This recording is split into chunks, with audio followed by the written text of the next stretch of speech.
Dualar eder insan, mutlu bir ömür için.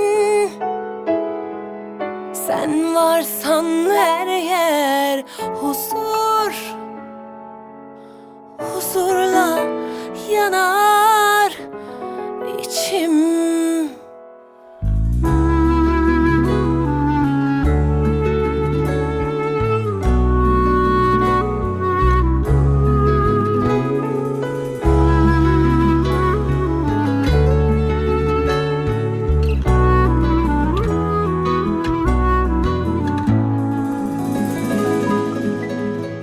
Dualar eder insan, mutlu bir ömür için.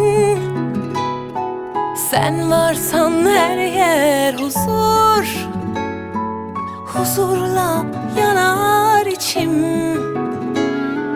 Çok şükür, bin şükür seni bana verene. Yazmasın tek günümü sensiz kadere. Ellerimiz bir, gönüllerimiz bir. Ne dağlar, denizler engeldir sevene.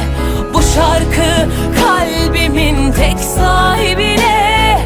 Ömürlük yarime, gönül eşime.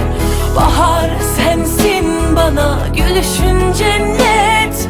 Melekler nur saçmış aşkım yüzüne.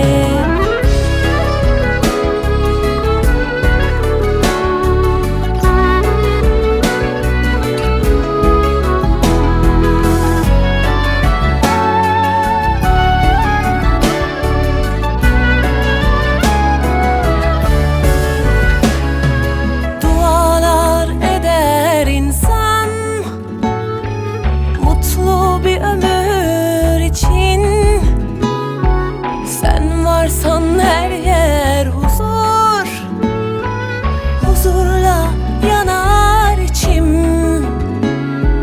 Çok şükür, bin şükür seni bana verene. Yazmasın tek günümü sensiz kadere. Ellerimiz bir, gönüllerimiz bir. Ne dağlar, denizler engeldir sevene. Bu şarkı kalbimin tek sahibine. Ömürlük yarime, gönül eşime. Bahar sensin bana, gülüşün cennet. Melekler nur saçmış aşkım yüzüne. Bu şarkı kalbimin tek sahibine. Ömürlük yarime, gönül eşime. Bahar sensin bana, gülüşün cennet. Melekler nur saçmış aşkım yüzüne.